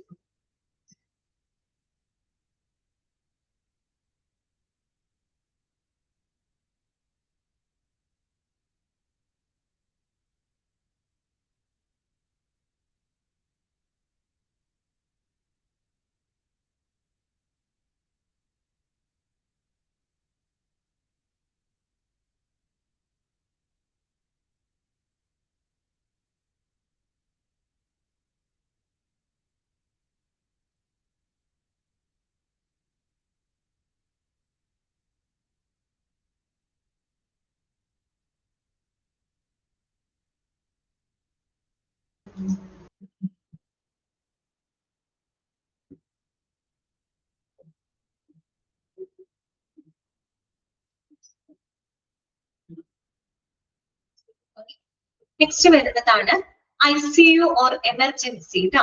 ICU അതുപോലെ തന്നെ എമർജൻസി ഡിപ്പാർട്ട്മെന്റുമായിട്ട് ബന്ധപ്പെട്ട് വരുന്ന കീ പെർഫോമൻസ് ഇൻഡിക്കേറ്ററുകൾ എന്തൊക്കെയാണ് കേട്ടോ? എന്തൊക്കെയാണ് നോക്കിയത്? Time for initial evaluation of emergency patient, അതായത് എമർജൻസിയിലോട്ട് കൊണ്ടുവരുന്ന എമർജൻസി പേഷ്യന്റിന്റെ ഇതുപോലെ തന്നെ പ്രാഥമികമായിട്ടുള്ള ആ ഒരു പരിശോധനയ്ക്ക് എടുക്കുന്ന സമയം. ഓക്കെ. രണ്ടാമത്തത് return to the emergency department within 72 hours with the similar presenting complaints. സമാനമായിട്ടുള്ള അസുഖങ്ങളുമായിട്ട് 72 മണിക്കൂറിനുള്ളിൽ എമർജൻസി ഡിപ്പാർട്ട്മെന്റിലോട്ട് തിരിച്ചു വന്നിട്ടുള്ള കേസുകളുടെ ശതമാനം. Return to the emergency department within 72 hours with the similar presenting complaints. സമാനമായിട്ടുള്ള കംപ്ലൈൻസ് അല്ലെങ്കിൽ അസുഖങ്ങളുമായിട്ട് 72 മണിക്കൂറിനുള്ളിൽ അല്ലെങ്കിൽ 3 ദിവസത്തിനുള്ളിൽ വീണ്ടും എമർജൻസി ഡിപ്പാർട്ട്മെന്റിലോട്ട് തിരിച്ചു വന്നിട്ടുള്ള കേസുകളുടെ ശതമാനം അല്ലെങ്കിൽ എണ്ണമാണ്. അത് രണ്ടും നമ്മൾ അവിടെ പറഞ്ഞതാണ്. ഇനി അവിടെ പറയാത്ത ഒരെണ്ണമാണ് റീ ഇൻക്യുബേഷൻ റേറ്റ്. എന്താണ് റീ ഇൻക്യുബേഷൻ റേറ്റ്? എന്താണ് ഇൻക്യുബേഷൻ എന്ന് പറഞ്ഞാല് നമ്മള് ഈ പറയുന്ന നമ്മുടെ ശ്വാസനാളം ഉണ്ടല്ലോ, കൃത്രിമ ശ്വാസം നൽകുന്നതിന് വേണ്ടിയിട്ട് നമ്മുടെ ശ്വാസനാളത്തിലോട്ട് നമ്മൾ ഒരു ട്യൂബ് ഇൻസേർട്ട് ചെയ്യും. അതിനെയാണ് നമ്മൾ ഇൻക്യുബേഷൻ എന്ന് പറയുന്നത്. അപ്പൊ റീ ഇൻക്യുബേഷൻ എന്ന് പറഞ്ഞാൽ എന്താണ് ഉദ്ദേശിക്കുന്നതെന്ന് അറിയാമോ? റീ ഇൻക്യുബേഷൻ എന്ന് പറഞ്ഞാല് ഒരിക്കലും എന്താണ് കൃത്രിമ ഈ പറയുന്ന കൃത്രിമ ശ്വാസോച്ഛ്വാസ ട്യൂബ് ഉണ്ടല്ലോ, അതിട്ടതിന് ശേഷം വീണ്ടും ഇടേണ്ടി വരുന്ന അവസ്ഥ. അതാണ് റീ ഇൻക്യുബേഷൻ റേറ്റ്. ആദ്യം ഒരു ട്യൂബ് ഇട്ടു, ഓക്കെ, നമ്മുടെ ട്രക്കിയയിലോട്ട് ട്യൂബ് ഇൻസേർട്ട് ചെയ്തു, അതിനുശേഷം അത് എടുത്തു മാറ്റി. പക്ഷെ വീണ്ടും എന്താണ് ഈ പറയുന്ന ശ്വാസം ബുദ്ധിമുട്ട് വന്നു കഴിഞ്ഞപ്പോ വീണ്ടും ഇടേണ്ടി വരുന്നത്. അങ്ങനെയുള്ള കേസുകളാണ്. അതിന്റെ നിരക്കാണ് റീ ഇൻക്യുബേഷൻ റേറ്റ് എന്ന് പറയുന്നത് കേട്ടോ. അപ്പൊ എന്താണ് റീ ഇൻക്യുബേഷൻ എന്ന് പറഞ്ഞാൽ അതൊന്ന് അണ്ടർലൈൻ ചെയ്യാം. Re incubation cause defined as incubation after extubation of a patient who had been initially tracheally intubated under general anesthesia or combined general and regional anesthesia. പ്രത്യേകിച്ച് നമ്മള് അനസ്തേഷ്യ കൊടുക്കുന്ന സമയത്താണ് ഇത് ചെയ്യുക കേട്ടോ. ജനറൽ അനസ്തേഷ്യ അല്ലെങ്കിൽ റീജിയണൽ അനസ്തേഷ്യ ഒക്കെ കൊടുക്കുന്ന സമയത്ത് നമ്മൾ ട്രക്കിയയിലോട്ട് ശ്വാസനാളത്തിലോട്ട് ഇൻറ്റുബേറ്റ് ചെയ്യും. ട്യൂബ് ഇൻസേർട്ട് ചെയ്ത് വെച്ചാൽ ഈ ഒരു പ്രൊസീജിയർ ചെയ്യുന്ന സമയത്ത് അവർക്ക് ശ്വാസം മുട്ടലൊന്നും വരാണ്ടിരിക്കാൻ വേണ്ടിയിട്ടാണ് ഇൻറ്റുബേഷൻ ചെയ്യുന്നത്. ആ ഇൻറ്റുബേഷൻ ചെയ്തിട്ട് പിന്നെ പുറത്തേക്ക് എടുത്തു എക്സ്റ്റുബേറ്റ് ചെയ്തിട്ട് വീണ്ടും ഇൻറ്റുബേറ്റ് ചെയ്യേണ്ട സാഹചര്യമുണ്ട്. അതിന്റെ നിരക്കാണ് റീ ഇൻറ്റുബേഷൻ റേറ്റ് എന്ന് പറയുന്നത്. ഓക്കെ. അപ്പൊ ICU അഥവാ എമർജൻസിയുമായിട്ട് ബന്ധപ്പെട്ട കീ പെർഫോമൻസ് ഇൻഡിക്കേറ്റേഴ്സ് പഠിച്ച് മനസ്സിലായല്ലോ? ക്ലിയർ അല്ലേ ഇത്? ഓക്കെ അല്ലേ? ഓക്കെ. നെക്സ്റ്റ് വരുന്നതാണ് operation theatre or anaesthesia. Operation തിയേറ്ററും അല്ലെങ്കിൽ അനസ്തേഷ്യ ഒക്കെ ആയിട്ട് ബന്ധപ്പെട്ട് വരുന്ന കീ പെർഫോമൻസ് ഇൻഡിക്കേറ്റേഴ്സ് എന്തൊക്കെയാണ്? First one, percentage of modification of anaesthesia plan. Anaesthesia പ്ലാനുകളിൽ മാറ്റം വരുത്തിയിട്ടുള്ള ഇതിന്റെ ശതമാനം. അതായത് നമ്മള് അനസ്തേഷ്യ പ്ലാനുകളിൽ മോഡിഫൈ ചെയ്തിട്ടുള്ള എത്ര അനസ്തേഷ്യ പ്ലാനുകളുടെ ശതമാനമാണ്? മോഡിഫൈ ചെയ്തിട്ടുള്ള അനസ്തേഷ്യ പ്ലാനുകളുടെ ശതമാനം. ഓക്കെ. അതായത് നമ്മളൊരു അനസ്തേഷ്യ പ്ലാൻ ഓൾറെഡി ഫിക്സ് ചെയ്തു, പക്ഷെ പിന്നീട് അതിൽ ചെറിയ മാറ്റങ്ങളൊക്കെ വരുത്തേണ്ടി വന്നിട്ടുള്ള അനസ്തേഷ്യ പ്ലാനുകളുടെ ശതമാനം. അതുപോലെ percentage of unplanned ventilation following anaesthesia. Anaesthesia നൽകിയതിനു ശേഷം എന്താണ് അതായത് അപ്രതീക്ഷിതമായിട്ട് വെന്റിലേറ്ററിലോട്ട് മാറ്റേണ്ടി വന്നിട്ടുള്ള കേസുകളുടെ ശതമാനം. അതുപോലെ percentage of unfavourable anaesthesia events, അതായത് ഈ പറയുന്ന പ്രതികൂലമായിട്ടുള്ള അനസ്തേഷ്യ പ്രശ്നങ്ങള് റിപ്പോർട്ട് ചെയ്യപ്പെട്ടിട്ടുള്ള കേസുകളുടെ ശതമാനം. അനസ്തേഷ്യ റിലേറ്റഡ് മോർട്ടാലിറ്റി റേറ്റ്, അനസ്തേഷ്യയുമായിട്ട് ബന്ധപ്പെട്ടുണ്ടായ മരണനിരക്ക്. അതുപോലെ അത്രയും കാര്യം അനസ്തേഷ്യയായിട്ട് ബന്ധപ്പെട്ടതാണ്. പിന്നെയോ percentage of unplanned return to OT, അല്ലെ, അപ്രതീക്ഷിതമായിട്ട് ഓപ്പറേഷൻ തിയേറ്ററിലോട്ട് തിരിച്ചു പോകേണ്ടി വന്നിട്ടുള്ള കേസുകളുടെ ശതമാനം. അതുപോലെ percentage of rescheduling of surgery, reschedule ചെയ്യപ്പെട്ട സർജറികളുടെ ശതമാനം. പിന്നെന്താണ് percentage of cases organization's procedure to avert hostile events like wrong site, wrong patient and wrong surgery has been adhered. അതായത് നമ്മൾ പറഞ്ഞതാണ് സുരക്ഷിതമായ ശസ്ത്രക്രിയാ മാനദണ്ഡങ്ങൾ പാലിച്ചുകൊണ്ട് നടന്നിട്ടുള്ള സർജറികളുടെ ശതമാനം. സുരക്ഷിതമായ ശസ്ത്രക്രിയാ മാനദണ്ഡങ്ങൾ പാലിച്ചുകൊണ്ട് നടന്നിട്ടുള്ള സർജറികളുടെ ശതമാനം. ഇപ്പൊ നമ്മളൊരു തെറ്റായ സ്ഥലത്ത് സർജറി ചെയ്യാം, തെറ്റായ പേഷ്യന്റ് ആള് മാറി സർജറി ചെയ്യാം, തെറ്റായ രീതിയിൽ സർജറി ചെയ്യാം. അപ്പൊ അങ്ങനെയുള്ള ചില ഗുരുതരമായിട്ടുള്ള പ്രശ്നങ്ങൾ ഒഴിവാക്കാനായിട്ട് കർശനമായിട്ടുള്ള ചില മാർഗനിർദ്ദേശങ്ങൾ ഹോസ്പിറ്റലിൽ ഫോളോ ചെയ്യുന്നുണ്ട്. ഓക്കെ, അപ്പൊ അത് കൃത്യമായിട്ട് ഫോളോ ചെയ്തുകൊണ്ട് നടന്നിട്ടുള്ള സർജറികളുടെ ശതമാനം. അതുപോലെ percentage of cases who received suitable prophylactic antibiotics within the specified time frame. ഒരു നിശ്ചിത സമയപരിധിയിൽ അനുയോജ്യമായിട്ടുള്ള പ്രോഫൈലാക്റ്റിക് ആന്റിബയോട്ടിക്സുകൾ റിസീവ് ചെയ്തിട്ടുള്ള കേസുകളുടെ ശതമാനം. നമുക്കറിയാലോ, സർജറിക്ക് മുൻപായിട്ട് അല്ലെ, സർജറിക്ക് ശേഷം വരുന്ന ഇൻഫെക്ഷനെ പ്രിവെന്റ് ചെയ്യാൻ വേണ്ടിയിട്ട് എന്ത് ചെയ്യും? സർജറിക്ക് മുൻപായിട്ട് ഈ പറയുന്ന പ്രോഫൈലാക്റ്റിക് ആന്റിബയോട്ടിക്സുകള്, പ്രതിരോധ മരുന്നുകള് കൃത്യമായിട്ട് സ്വീകരിച്ചിട്ടുള്ള കേസുകളുടെ ശതമാനം. അതുപോലെ percentage of cases in which the planned surgeries altered intra operatively. അതെന്താ അർത്ഥം അറിയോ? Percentage of cases in which the planned surgeries altered intra operatively. അതായത് നമ്മൾ സർജറി ചെയ്തുകൊണ്ടിരിക്കുന്ന സമയത്ത് വെച്ച് തന്നെ പെട്ടെന്ന് അപ്രതീക്ഷിതമായിട്ട് നമ്മൾ പ്ലാൻ ചെയ്തതിൽ നിന്നും എന്തെങ്കിലും ഒരു ചേഞ്ച് വരേണ്ടി വന്നിട്ടുള്ള ഓപ്പറേഷൻസുകളുടെ ശതമാനമാണ്.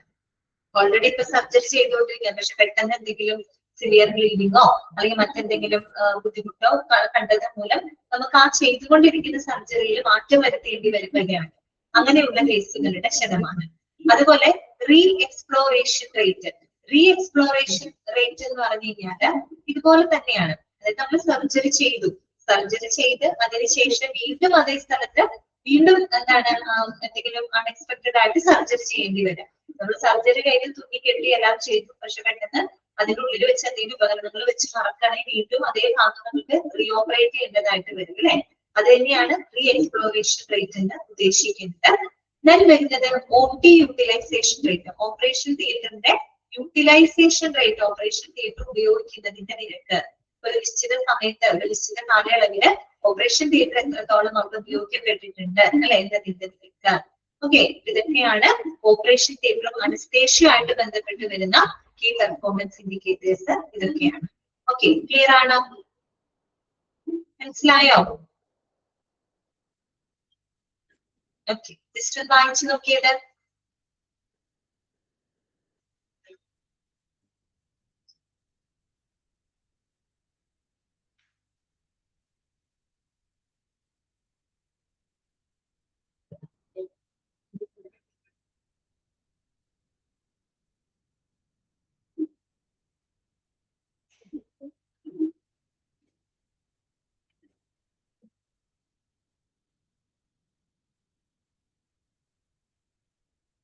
നെക്സ്റ്റ് നമുക്ക് പറയാനുള്ളത് ലാബ് ഓഫ് റേഡിയോളജി ഡിപ്പാർട്ട്മെന്റ്. അതായത് നമ്മുടെ ഡയഗ്നോസ്റ്റിക്സ് ഡിപ്പാർട്ട്മെന്റ് നമുക്ക് പറയാം.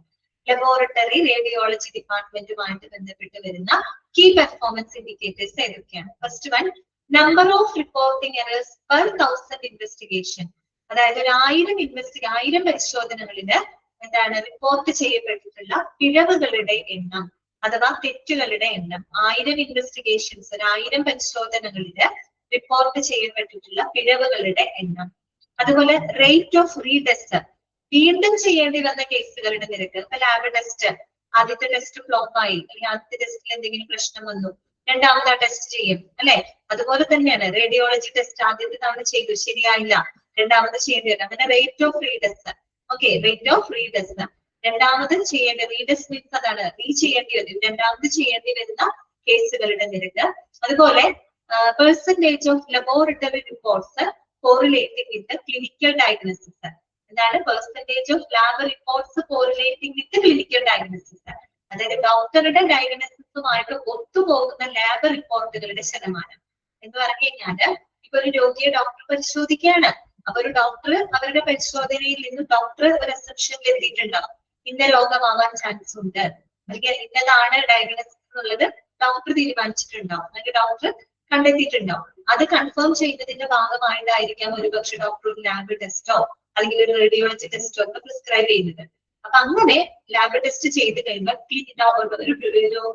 ഡോക്ടറുടെ ക്ലിനിക്കൽ ഡയഗ്നോസിസുമായിട്ട് ഒത്തുപോകുന്ന, അതായത് ആ ഡയഗ്നോസിസ് കറക്റ്റ് ആണ്, ആ ഡയഗ്നോസിസ് കൺഫേം ചെയ്യുന്ന തരത്തിലുള്ള ലാബ് റിപ്പോർട്ടുകളുടെ ശതമാനം. ഓക്കെ, പിന്നെ വരുന്നത് percentage of adherence to safety precautions by employees working in diagnosis. Diagnostic ഡിപ്പാർട്ട്മെന്റിലെ ജീവനക്കാരില്, ഡയഗ്നോസ്റ്റിക് ഡിപ്പാർട്ട്മെന്റ് ലാബ് റേഡിയോളജി ഡിപ്പാർട്ട്മെന്റിലെ ജീവനക്കാരില് സുരക്ഷാ മുൻകരുതലുകൾ കൃത്യമായിട്ട് പാലിക്കുന്നവരുടെ ശതമാനം. ഈ പറഞ്ഞ number of reporting errors per thousand investigation, rate of pre-test, percentage of lab report correlated with the clinical diagnosis, percentage of adherence to safety precautions by employees working in diet. ഇത്രയും എന്താണ് ലാബ് അല്ലെങ്കിൽ radiology ഡിപ്പാർട്ട്മെന്റുമായിട്ട് ബന്ധപ്പെട്ട് വരുന്ന key performance indicators ആണ്. Okay, clear ആയോ? ആ ഡിപ്പാർട്ട്മെന്റുമായിട്ട് ബന്ധപ്പെട്ടത് മനസ്സിലായോ നിങ്ങൾക്ക്? ഓക്കെ, നിങ്ങൾ ഉറങ്ങാണോ? ഉറക്കം വരുന്നുണ്ടോ? ഉറക്കം വരുന്നുണ്ടോ? എന്താണ്? അവിടെ ഇതെല്ലാം അല്ലേ, അത് ഉറങ്ങിപ്പോകരുത് കേട്ടോ. നെക്സ്റ്റ് വരുന്നതാണ് ഫാർമസി. ഓക്കെ, ഫാർമസിയുമായിട്ട് ബന്ധപ്പെട്ട് വരുന്ന കീ പെർഫോമൻസ് ഇൻഡിക്കേറ്റേഴ്സ് എന്തൊക്കെയായിരിക്കും? ഒന്ന് പ്രിസ്ക്രിപ്ഷൻ എറർ, പ്രിസ്ക്രിപ്ഷനിൽ വരുന്ന നിരക്കുകൾ അല്ലെ, സോറി പിഴവുകളുടെ നിരക്ക്. അതുപോലെ ഡിസ്പെൻസിങ് എറർ, ഇപ്പൊ മരുന്നുകൾ വിതരണം ചെയ്യുമ്പോൾ ഡിസ്പെൻസ് ചെയ്യുമ്പോൾ അതിൽ വന്നിട്ടുള്ള പിഴവുകളുടെ നിരക്ക്. അതുപോലെ തന്നെ percentage of incidence of hostile drug reactions അഥവാ ADR per 100 discharges that include LAMA, DAMA, abscond and death. അതായത് നമ്മൾ പ്രതികൂലമായിട്ടുള്ള അല്ലെ ഹോസ്റ്റൈൽ അല്ലെ, അതായത് അപകടകരമായിട്ടുള്ള മരുന്ന് പ്രതിപ്രവർത്തനങ്ങളുടെ ശതമാനമാണ്. അതാണ് അഡ്വേഴ്സ് ഡ്രഗ് റിയാക്ഷൻ. അതും ADR means adverse drug reaction ആണ് കേട്ടോ. മരുന്നുകളിലെ പ്രതിപ്രവർത്തനങ്ങൾ ഉണ്ടായിട്ടുള്ള അതായത് മരുന്നുകളുടെ പ്രതിപ്രവർത്തനം ഉണ്ടായിട്ടുള്ള കേസുകളുടെ ശതമാനമാണ് കേട്ടോ. അതായത് ഇപ്പോ ADR ആണ്, അഡ്വേഴ്സ് ഡ്രഗ് റിയാക്ഷൻ. അത് പെർ 100 ഡിസ്ചാർജസ്, 1000 ഡിസ്ചാർജസില്. അതായത് നമ്മളിപ്പോ ലാമ പേഷ്യൻസ് ഉണ്ടാവും അല്ലെ, ലാമ എന്താണ്? ലിവിങ് അഗേൻസ്റ്റ് മെഡിക്കൽ അഡ്വൈസർ, ഡോക്ടറുടെ നിർദ്ദേശത്തിന് വിപരീതമായിട്ട് ലീവ് ചെയ്ത് പോകുന്ന രോഗികള്, അതുപോലെ ഡിസ്ചാർജ് ചെയ്ത് പോകുന്നവരാണെങ്കിൽ ലാമ എന്ന് പറയും. അബ്സ്കോട്ട് ചെയ്ത് പോകുന്ന പേഷ്യൻസ് ഉണ്ടാവും അല്ലെ, ഹോസ്പിറ്റലിൽ നിന്ന് ഒളിവിൽ പോകുന്ന അല്ലെങ്കിൽ ഒളിച്ചോടി പോകുന്ന പേഷ്യന്റ് ആവും, മരണപ്പെട്ടവരുണ്ടാവും. ഇവരെല്ലാം ഉൾപ്പെടെ ഡിസ്ചാർജ് ചെയ്തവര്, ലീവ് ചെയ്ത് പോയവര്, അബ്സ്കോട്ട് ചെയ്യപ്പെട്ടവര്, ഡെത്ത് ഉൾപ്പെടെയുള്ള 100 അത്തരത്തിലുള്ള 100 കേസുകളില് എത്ര കേസുകളിൽ മരുന്നുകളുടെ പ്രതിപ്രവർത്തനം ഉണ്ടായ കേസുകള് ഉണ്ട്, അതിന്റെ ശതമാനമാണ് നമ്മൾ അവിടെ എടുക്കുന്നത്. പിന്നെ percentage of medication charge with error prone application, അതുപോലെ തന്നെ നമുക്ക് എറർ പ്രോൺ, അതായത് തെറ്റുകൾ വരാൻ സാധ്യതയുള്ള, പിഴവുകൾ വരാൻ സാധ്യതയുള്ള മെഡിക്കേഷൻ ചാർട്ടുകളുടെ ശതമാനം. അടുത്തത് percentage of patients receiving high risk medications developing adverse drug event. അതുപോലെ ഏറ്റവും ഹൈ റിസ്ക് ആയിട്ടുള്ള മരുന്നുകൾ എടുക്കുന്നവരിൽ അഡ്വേഴ്സ് ഡ്രഗ് ഇവന്റ്സ് ഉണ്ടായിട്ടുള്ള കേസുകളുടെ ശതമാനം. ഹൈ റിസ്ക് മരുന്നുകളൊക്കെ എടുക്കുന്ന ആളുകളിൽ തന്നെ അവരിൽ അഡ്വേഴ്സ് ഡ്രഗ് റിയാക്ഷൻസ് ഉണ്ടായിട്ടുള്ള കേസുകളുടെ ശതമാനം. അതുപോലെ percentage of drugs and consumables obtained by local purchase, local പർച്ചേസിംഗിലൂടെ, ഒരു പ്രാദേശികമായിട്ടുള്ള ഒരു പർച്ചേസിംഗിലൂടെ നമുക്ക് ലഭിച്ചിട്ടുള്ള മരുന്നുകളുടെ കൺസ്യൂമബിൾസിന്റെ ശതമാനം. ലോക്കൽ പർച്ചേസിൽ കിട്ടുന്ന സാധനങ്ങൾ ഒരു പക്ഷെ എന്താവണമെന്നില്ല, ക്വാളിറ്റി ഉള്ളതാവണമെന്നില്ല അല്ലെ. ലോക്കൽ പർച്ചേസിലൂടെ നമ്മൾ വാങ്ങുന്ന സാധനങ്ങൾ ഒരു പക്ഷെ ക്വാളിറ്റി ഉള്ളതാവണമെന്നില്ല. അപ്പൊ percentage of drugs and consumables obtained by local purchase, local പർച്ചേസിലൂടെ ലഭിച്ചിട്ടുള്ള ഡ്രഗ്സ് കൺസ്യൂമബിൾസ് എന്നിവയുടെ ശതമാനം. അതുപോലെ percentage of stock outs including emergency drugs, emergency മരുന്നുകൾ ഉൾപ്പെടെയുള്ള സ്റ്റോക്ക് ഔട്ട് ആയിട്ടുള്ള മരുന്നുകളുടെ ശതമാനം. Percentage of drugs and consumables refused before the preparation of GRN. എന്താണ് GRN എന്ന് പറഞ്ഞു കഴിഞ്ഞാല് ഗുഡ്സ് റിസിപ്റ്റ് നോട്ട് എന്നാണ് കേട്ടോ. എന്താണ് ഗുഡ്സ് റിസീപ്റ്റ് നോട്ട് കേട്ടോ. എന്ന് പറഞ്ഞു കഴിഞ്ഞാല് നമ്മള് ഈ മരുന്നുകള് അല്ലെ, മരുന്നുകളില് മറ്റ് നമ്മൾ ഓർഡർ കൊടുക്കുന്ന മരുന്നുകള് അതിന്റെ മറ്റെല്ലാ വിവരങ്ങളും കൃത്യമായിട്ട് രേഖപ്പെടുത്തുന്ന ഒന്നാണിത് ഗുഡ്സ് റിസീപ്റ്റ് നോട്ട് എന്ന് പറയുന്നത് കേട്ടോ. ഓക്കെ, മരുന്നിന്റെ ഇടപാടുകള് അല്ലെങ്കിൽ മരുന്നിന്റെ സേവനം എന്നിവയെ കുറിച്ച് വളരെ വ്യക്തമായിട്ടുള്ള എല്ലാ വിവരങ്ങളും നൽകുന്ന ഒരു രേഖയാണ് GRN, ഗുഡ്സ് റെസിപ്റ്റ് നോട്ട് എന്നാണ്. ഗുഡ്സ് റെസിപ്റ്റ് നോട്ട്, ഇവിടെ നമ്മുടെ ഗുഡ്സ് എന്ന് പറഞ്ഞാൽ മെഡിസിൻസ് ആണ്. അതായത് നമ്മൾ ഈ മരുന്നുകളുടെ ഇടപാടുകളൊക്കെ, മരുന്നുകളുടെ ഇടപാടുകൾ, മറ്റ് സേവനങ്ങളൊക്കെ കൃത്യമായിട്ട് വ്യക്തമായിട്ട് രേഖപ്പെടുത്തി വെക്കുന്ന ഒന്നാണ് GRN എന്ന് പറയുന്നത്. അപ്പൊ നമ്മൾ ഈ ഗുഡ്സ് റെസിപ്റ്റ് നോട്ട് തയ്യാറാക്കുന്നതിന് മുൻപ് തന്നെ നമ്മൾ വേണ്ടാന്ന് വെച്ചിട്ടുള്ള മരുന്നുകളുടെ ശതമാനം, സാധാരണ നമ്മൾ അത് മേടിക്കുന്നതോടുകൂടി നമ്മളത് ഒരു ഗുഡ്സ് റെസിപ്റ്റ് നോട്ട് നമ്മൾ തയ്യാറാക്കും. പക്ഷെ ഇത് ഗുഡ്സ് റെസിപ്റ്റ് നോട്ട് തയ്യാറാക്കുന്നതിന് മുൻപ് തന്നെ നമ്മൾ വേണ്ടാന്ന് വെച്ചിട്ടുള്ള, റിഫ്യൂസ് ചെയ്തിട്ടുള്ള മരുന്നുകളുടെയും മറ്റ് കൺസ്യൂമബിളുകളുടെയും ശതമാനം. ചിലപ്പോൾ അതിന് കേടുപാടുകൾ ഉള്ളത് കൊണ്ടായിരിക്കാം അല്ലെ, അല്ലെങ്കിൽ വല്ല മാനുഫാക്ചറിംഗ് ഡിഫക്ട് കാരണമുണ്ടോ, അല്ലെങ്കിൽ ക്വാളിറ്റിയിൽ എന്തെങ്കിലും പിഴവുകൾ വന്നിട്ടോ നമ്മൾക്ക് ചിലപ്പോൾ എന്ത് ചെയ്യേണ്ടി വരും, അത് റിജക്ട് ചെയ്യേണ്ടതായിട്ട് വരും അല്ലെ. അങ്ങനെ റിഫ്യൂസ് ചെയ്യപ്പെട്ടിട്ടുള്ള ഡ്രഗ്സ് അല്ലെങ്കിൽ കൺസ്യൂമബിൾസുകളുടെ ശതമാനം. പിന്നെ വരുന്നത് percentage of variation from the procurement process. അതായത് പ്രോക്യൂർ ചെയ്യാന്ന് വെച്ചാൽ സംഭരിച്ചു വെക്കുക അല്ലെ. അതെ, ഇപ്പൊ മരുന്നുകളൊക്കെ നമ്മൾ പ്രോക്യൂർ ചെയ്യുന്ന ആ ഒരു കൃത്യമായ പ്രോസസ്സിൽ നിന്നും വ്യതിയാനം വന്നിട്ടുള്ള കേസുകളുടെ ശതമാനമാണ്. നിങ്ങൾ ഫാർമസി പഠിച്ചപ്പോ പലതരത്തിലുള്ള ഡ്രഗ്സുകൾ നിങ്ങൾ പരിചയപ്പെട്ടിട്ടുണ്ട് അല്ലെ. ജനറൽ ഡ്രഗ്സ് ഉണ്ട്, കോൾഡ് സ്റ്റോറേജ് ഡ്രഗ്സ് ഉണ്ട്, നാർക്കോട്ടിക് ഡ്രഗ്സ് ഉണ്ട്, ഹൈലി ഇൻഫ്ലേമബിൾ ഡ്രഗ്സ്, അങ്ങനെ പല ടൈപ്പ് ഓഫ് ഡ്രഗ്സ് നമ്മൾ പരിചയപ്പെട്ടിട്ടുണ്ട്. ഓരോ ഡ്രഗ്സുകളും നമ്മൾ പ്രോക്യൂർ ചെയ്യുന്നത്, സംഭരിച്ചു വെക്കുന്നത് ഒരേ രീതിയിലാണോ? ജനറൽ ഡ്രഗ്സ് പ്രോക്യൂർ ചെയ്യുന്ന പോലെയാണോ നാർക്കോട്ടിക് ഡ്രഗ്സ് നമ്മൾ സ്റ്റോർ ചെയ്ത് വെക്കുന്നതാണോ? അല്ല. അല്ലെങ്കിൽ നാർക്കോട്ടിക് ഡ്രഗ്സ് സ്റ്റോർ ചെയ്ത് വെക്കുന്ന പോലെയാണോ കോൾഡ് സ്റ്റോറേജ് ഡ്രഗ്സ് നമ്മൾ സ്റ്റോർ ചെയ്ത് വെക്കുന്നതല്ല. അപ്പൊ എല്ലാത്തിനും അതിന്റേതായ ഒരു പ്രോക്യൂർമെന്റ് പ്രോസസ് ഉണ്ട് അല്ലെ. അപ്പൊ ആ ഒരു പ്രോക്യൂർമെന്റ് പ്രോസസ്സിൽ നിന്നും എന്താണ് വ്യതിയാനം വന്നിട്ടുള്ള കേസുകളുടെ ശതമാനം. ഓക്കെ, ഇത്രയുമാണ് ഫാർമസിയുമായിട്ട് ബന്ധപ്പെട്ട് വരുന്ന കീ പെർഫോമൻസ് ഇൻഡിക്കേറ്റേഴ്സ്. ഇതൊക്കെയാണ്. ഓക്കെ ആണോ? ക്ലിയർ ആയോ നിങ്ങൾക്ക്? ഓക്കെ. അടുത്തതാണ് ഫ്രണ്ട് ഓഫീസ് കേട്ടോ. ഫ്രണ്ട് ഓഫീസ് ഡിപ്പാർട്ട്മെന്റുമായിട്ട് ബന്ധപ്പെട്ട് വരുന്ന കീ പെർഫോമൻസ് ഇൻഡിക്കേറ്റേഴ്സ് എന്തൊക്കെയാണെന്ന്? ഔട്ട് പേഷ്യന്റ് സാറ്റിസ്ഫാക്ഷൻ ഇൻഡെക്സ് അല്ലെ, OP പേഷ്യൻസിന്റെ സംതൃപ്തി സൂചിക. 2, waiting time with regard to doctor appointment. അതുപോലെ ഡോക്ടറുടെ അപ്പോയിന്റ്മെന്റിന് വേണ്ടിയിട്ടുള്ള വെയിറ്റിംഗ് ടൈം. ഈ 2 കാര്യങ്ങളാണ് കേട്ടോ. Out patient satisfaction index, 2 waiting time with regard to the doctor appointment. ഡോക്ടറുടെ അപ്പോയിന്റ്മെന്റിന് ആയിട്ട് ബന്ധപ്പെട്ട് വരുന്ന വെയിറ്റിംഗ് ടൈം. ഓക്കെ, ഇത്രയുമാണ് ഫ്രണ്ട് ഓഫീസുമായിട്ട് ബന്ധപ്പെട്ട് വരുന്ന കീ പെർഫോമൻസ് ഇൻഡിക്കേറ്റർ. അടുത്തതാണ് MRD. MRD എന്ന് പറയുന്നത് എന്താണ്? മെഡിക്കൽ റെക്കോർഡ് ഡിപ്പാർട്ട്മെന്റ് ആണ് കേട്ടോ. മെഡിക്കൽ റെക്കോർഡ് ഡിപ്പാർട്ട്മെന്റുമായിട്ട് ബന്ധപ്പെട്ട കീ പെർഫോമൻസ് ഇൻഡിക്കേറ്റർ ഒന്ന്, percentage of medical records without discharge summary. കൃത്യമായ ഡിസ്ചാർജ് സമ്മതി കൂടാതെയുള്ള മെഡിക്കൽ റെക്കോർഡുകളുടെ ശതമാനം.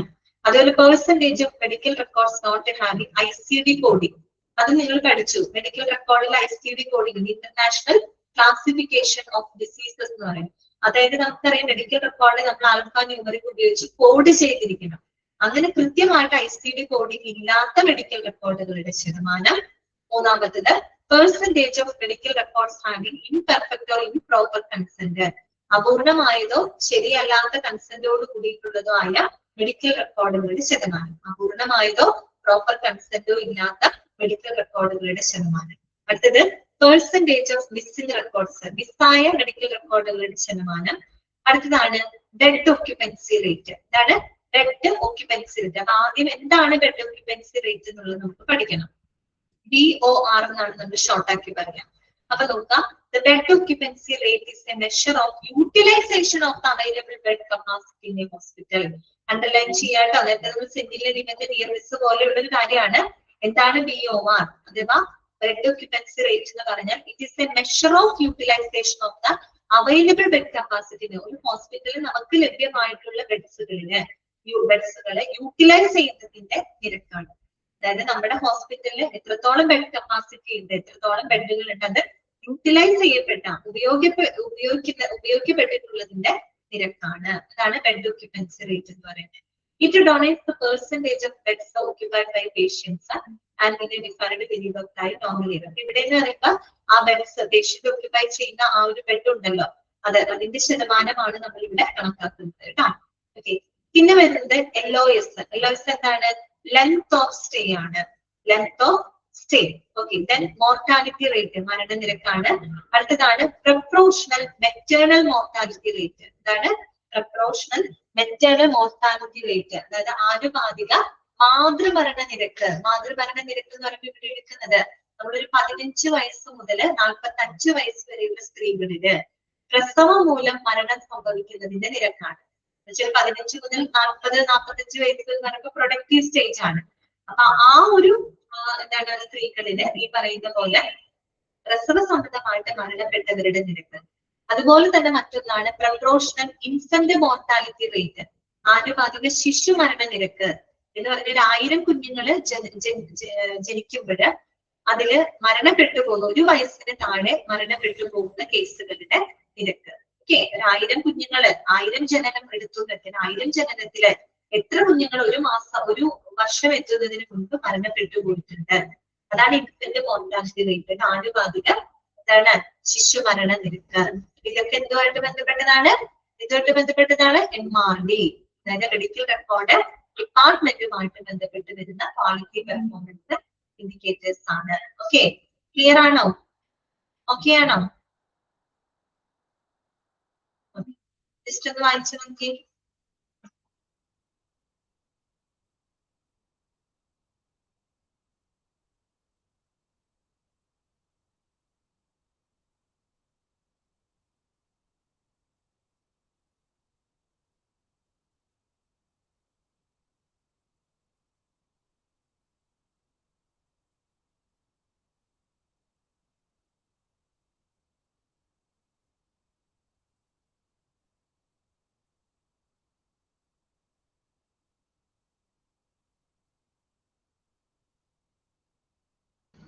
നെക്സ്റ്റ് വരുന്നതാണ് അടുത്തത് കേട്ടോ. നെക്സ്റ്റ് ഡിപ്പാർട്ട്മെന്റ് ആണിത്.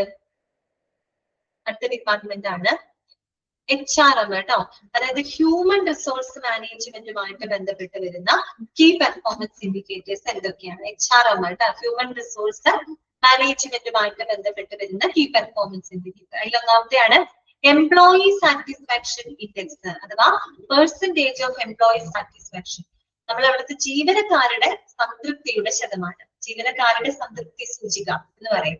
ഒരു ഹോസ്പിറ്റലിലെ ഹ്യൂമൻ റിസോഴ്സ് മാനേജ്മെന്റ് എന്ന് പറയുന്നത് ഒരു ഹോസ്പിറ്റലിലെ ഹ്യൂമൻ റിസോഴ്സസ് അവിടുത്തെ ജീവനക്കാരാണ് അല്ലെ.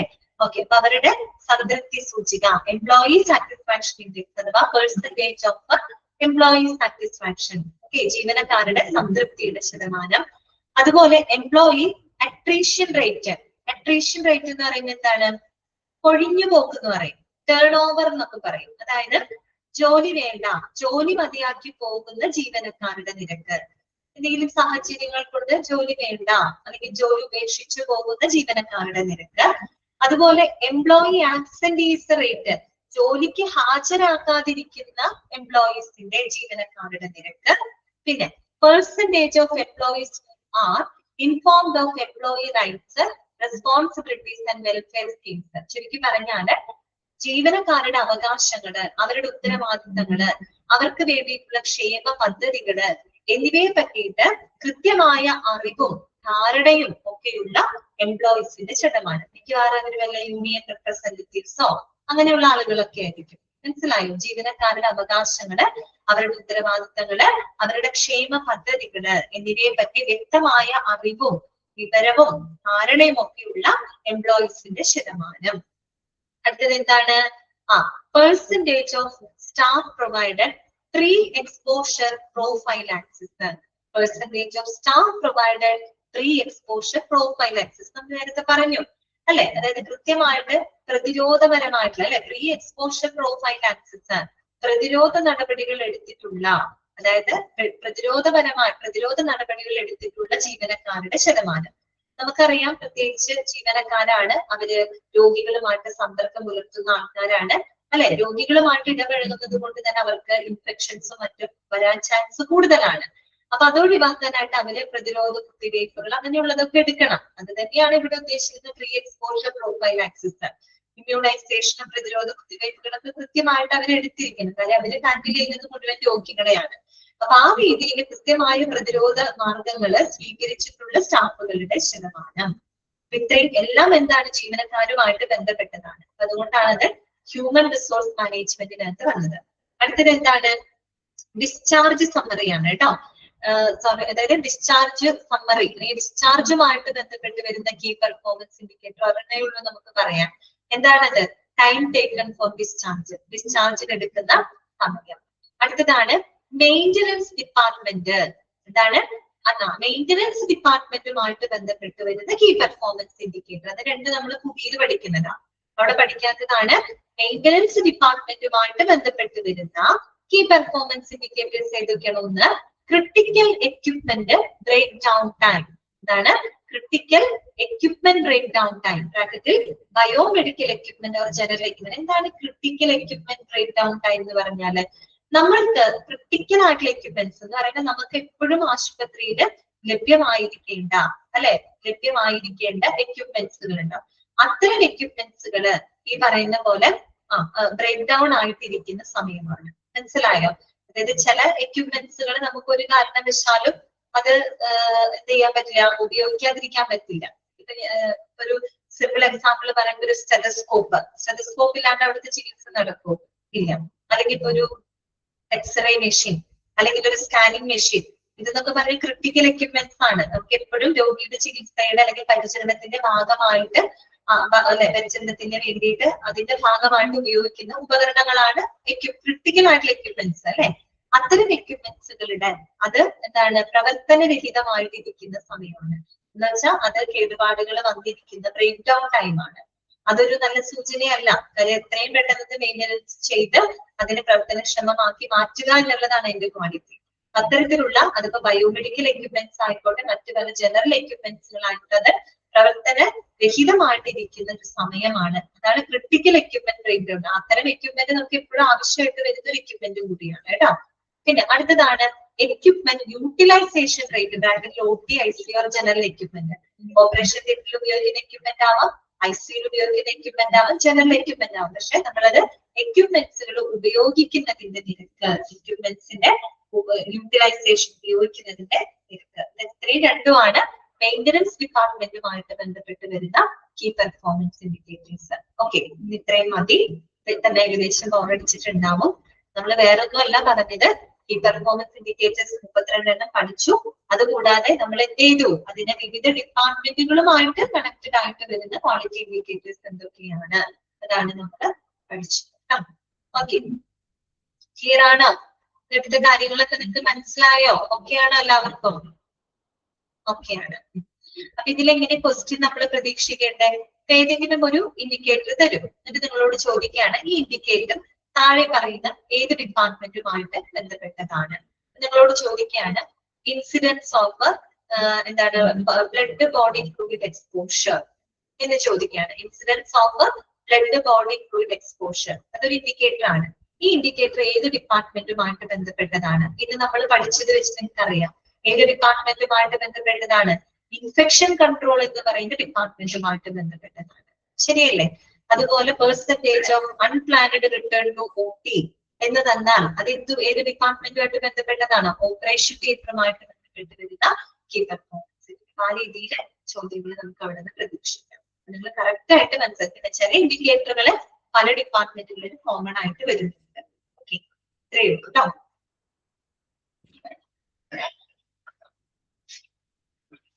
നെക്സ്റ്റ് ക്ലാസ്സിൽ നമുക്ക് ഈ ചാപ്റ്റർ തീരും. ഇപ്പൊ കുറച്ചും കൂടെ പറയാനുണ്ട്. അതൊന്ന് കഴിഞ്ഞ ഈ ചാപ്റ്റർ തീർന്നാൽ നമുക്ക് മൊഡ്യൂൾ 4 കടക്കാം കേട്ടോ. Module 4 okay.